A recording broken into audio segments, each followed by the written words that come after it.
Assalamualaikum warahmatullahi wabarakatuh. Perkenalkan, nama saya Anggita Dwi Maharani dari Program Studi Ilmu Komunikasi Universitas Tanjung Pura angkatan 2023 dengan NIM E1101231015.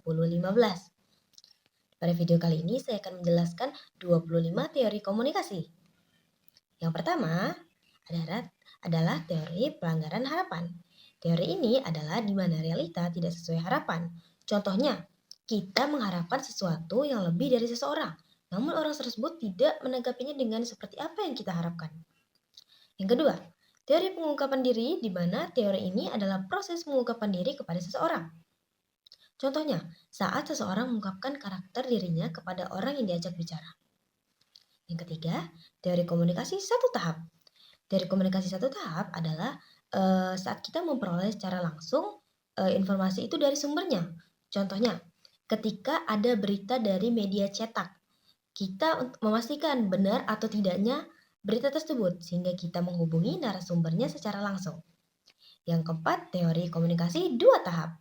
Bedanya dengan satu tahap tadi adalah informasi yang kita peroleh itu dari pihak kedua atau pihak perantara.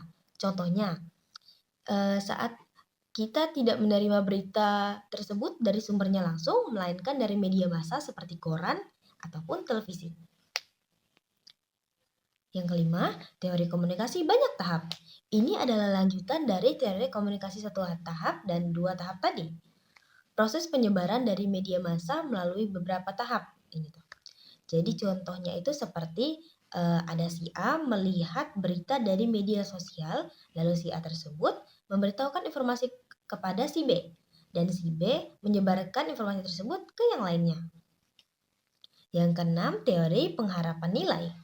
Teori ini berasumsi bahwa masyarakat atau halayak suka dan akan mengevaluasi media tersebut.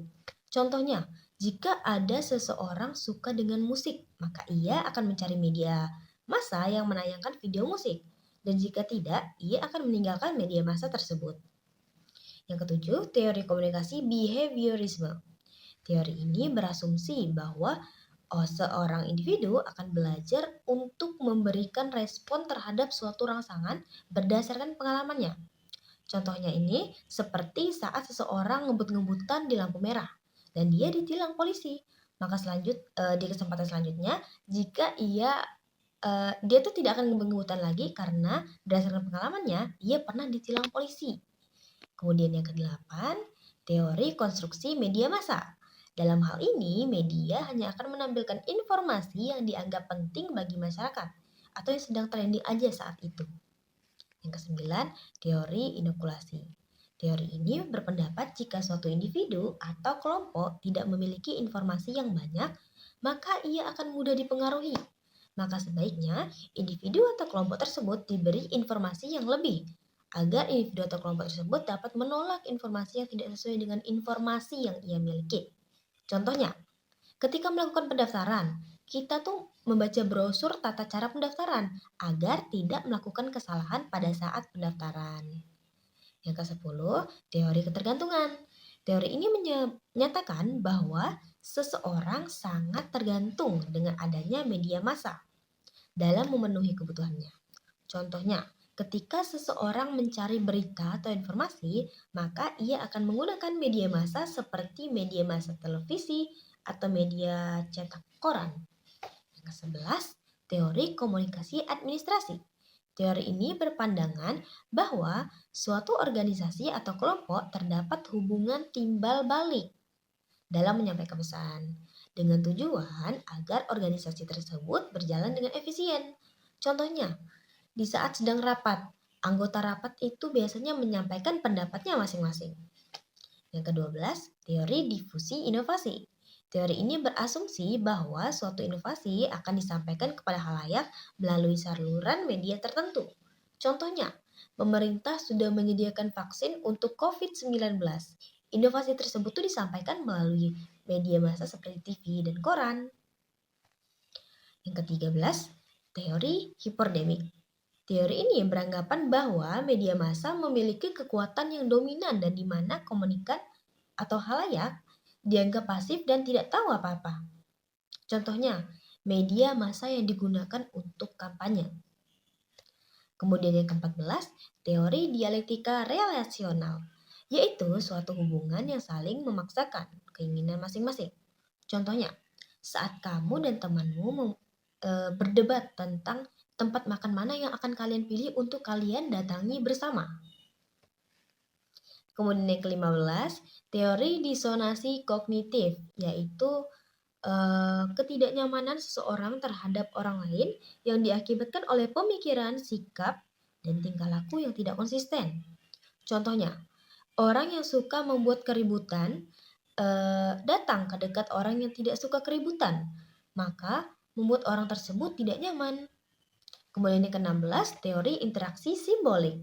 Teori ini beranggapan bahwa perilaku manusia itu sesuai dengan perilaku orang lain kepadanya. Contohnya, jika si A ini ramah ke si B, maka si B juga ramah ke si A. Kemudian selanjutnya teori ke-17 ada teori spiral keheningan. Teori ini memprioritaskan pandangan mayoritas daripada minoritas. Jadi pandangan mayoritas itu lebih didengar daripada pandangan minoritas. Contohnya, di suatu komplek akan dibikin sebuah polisi tidur dan ada satu orang yang tidak setuju. Namun, dia tidak berani mengungkapkan pendapatnya karena semua orang di kompleks tersebut setuju akan hal itu. Kemudian yang ke-18, teori deduksi. Teori ini adalah pengambilan kesimpulan dari umum ke khusus. Contohnya, makhluk hidup pasti hidup. Manusia adalah makhluk hidup, maka manusia pasti akan mati. Kemudian ke-19, teori humanisme, yaitu setiap siswa sebagai objek pembelajaran memiliki alasan berbeda dalam mempelajari bahasa. Contohnya, si A, dia belajar bahasa asing karena tuntutan sekolah internasionalnya. Sedangkan si B, dia belajar bahasa asing karena dia menyukai bahasa tersebut. Teori ke-20, teori penetrasi sosial. Teori penetrasi sosial adalah proses ikatan yang menggerakkan sebuah hubungan dari yang superficial menjadi hubungan yang intim. Seperti si A dan si B awalnya tidak kenal dan setelah kenal mereka belum menjadi akrab, bahkan mereka menjadi sahabat. Kemudian ke teori ke-21 merupakan teori interaksi simbolik. Teori ini menjelaskan bahwa isyarat nonverbal dan pesan verbal yang disampaikan dalam anggota komunikasi yaitu dalam kesepakatan. Contohnya, ketika ketemu teman di jalan, kita tuh otomatis melambaikan tangan untuk menyapanya. Oke, kemudian teori yang ke-22, teori agenda setting, yaitu teori yang berpendapat bahwa media memiliki pengaruh penting dalam membangun dan membentuk persepsi khalayak. Apa yang dianggap penting oleh media massa akan dianggap penting juga oleh khalayak atau penerimanya. Contohnya, saat demo penolakan RUU Cipta Kerja, media tuh menayangkan kerusakan akibat demo sebagai agenda utama mereka. Kemudian yang ke-23, teori matematika. Teori matematika komunikasi ini merupakan teori yang mengasumsikan bahwa proses komunikasi berlangsung secara linier atau satu arah, yaitu proses komunikasi yang disampaikan tanpa ada feedback kepada komunikator. Contohnya seperti media massa televisi ataupun radio. Kemudian teori yang ke-24, teori nativisme. Teori ini beranggapan bahwa setiap manusia yang lahir memiliki kemampuan untuk dapat belajar berbahasa. Contohnya, ada seorang anak yang lahir di lingkungan orang yang berbahasa Jawa. Maka anak tersebut otomatis belajar bahasa Jawa dan akan menguasai bahasa Jawa. Kemudian teori yang terakhir yaitu teori komunikasi Laswell. Teori ini tuh teori yang paling umum.